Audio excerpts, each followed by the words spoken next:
Hey, salut la gang, c'est JP pour l'école du jeu et aujourd'hui je vous propose de regarder avec moi les règles de Oak en 5 minutes. Il s'agit d'un jeu qui sera sur GameFound à partir du 14 mars.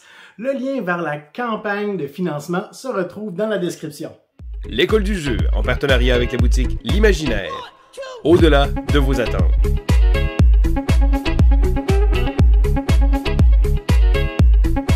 Oak est un jeu pour 1 à 4 joueurs d'une durée approximative de 90 minutes. Dans ce jeu, vous incarnerez un groupe de druides devant prouver votre valeur aux anciens.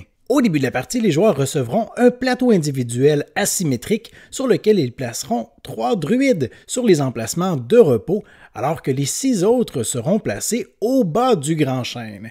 Ils auront également accès à leurs 3 cartes de départ, tandis que les autres seront mises de côté pour le moment. Une fois la mise en place effectuée, la partie peut commencer. Une partie de Oak se déroule en 5 manches, chacune divisée de 3 phases: l'aube, le jour et le crépuscule. L'aube est le moment où les joueurs reçoivent tous les revenus auxquels ils ont accès. Les revenus sont indiqués par le symbole de main, dont 3 sont déjà présents sur le plateau de chaque joueur. En cours de partie, d'autres éléments de revenus pourront être débloqués en progressant sur les pistes du grand chêne. Lors de la phase de jour, les joueurs devront réaliser une action à tour de rôle jusqu'à ce que tout le monde ait passé. 3 options s'offrent aux joueurs à ce moment: jouer une carte de leur main, utiliser une action spéciale ou passer. Si un joueur décide de jouer une carte de sa main, 4 choix s'offrent à lui. Il peut opter pour réaliser l'une des 3 actions de temple sur le haut de la carte ou l'action du grand chêne dans le bas de celle-ci. S'il choisit une action de temple, le joueur devra premièrement envoyer l'un de ses druides disponible sur l'emplacement correspondant à l'action qu'il désire résoudre. Si un druide s'y trouve déjà, peu importe sa couleur, le joueur devra d'abord envoyer l'un de ses druides disponibles au pied du grand chêne. Les ressources requises devront ensuite être payées afin de résoudre l'action. Les cartes peuvent vous permettre de réaliser plusieurs actions de temple différentes, dont voici quelques exemples en rafale. Récupérer des artefacts, récupérer des cartes de créatures mythiques, des ingrédients de toutes sortes, construire des monuments, infuser des potions, récupérer de nouvelles cartes actions. Mais surtout, certaines actions peuvent vous permettre d'améliorer vos druides et de leur donner une spécialité. Pour cela, vous aurez à ajouter l'un des équipements à l'un de vos druides et celui-ci va maintenant bénéficier d'une caractéristique spéciale. Grâce à ses connaissances, l'herbaliste pourra infuser des potions en ayant besoin de dépenser moins de ressources. Les récits et légendes du barde attirent des gens et vous permettent d'agrandir votre territoire. Chacun des 6 équipements aura des effets différents pour le reste de la partie. À vous d'en tirer avantage. S'il choisit plutôt une action du grand chêne, le joueur devra dépenser les ressources indiquées au bas de la carte jouée pour faire progresser un druide sur l'une des branches.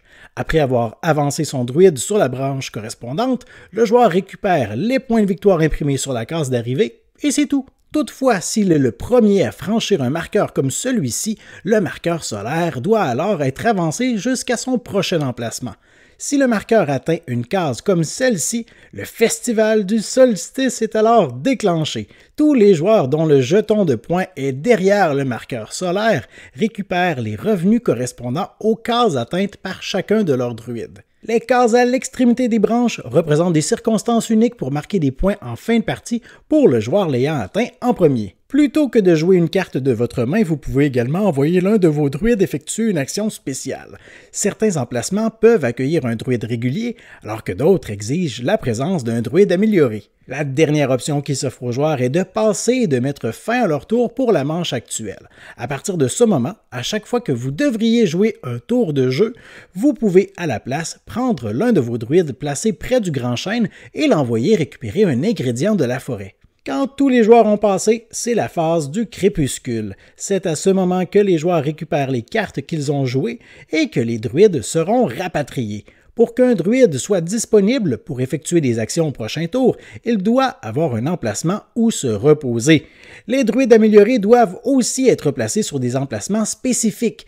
Les druides ne pouvant pas se reposer seront envoyés au pied du grand chêne. On passe ensuite à la manche suivante. Au terme de la 5e manche, tout ce qui rapporte des points est additionné et celui avec le meilleur pointage est déclaré grand vainqueur. Alors voilà pour ce qui était des règles de Oak. J'espère que cette vidéo vous aura été utile pour faire un choix. Si vous voulez plus d'informations sur le jeu, suivez le lien dans la description pour vous rendre sur la campagne de sociofinancement. Moi, je vous dis merci pour votre écoute. À la prochaine. 1, 2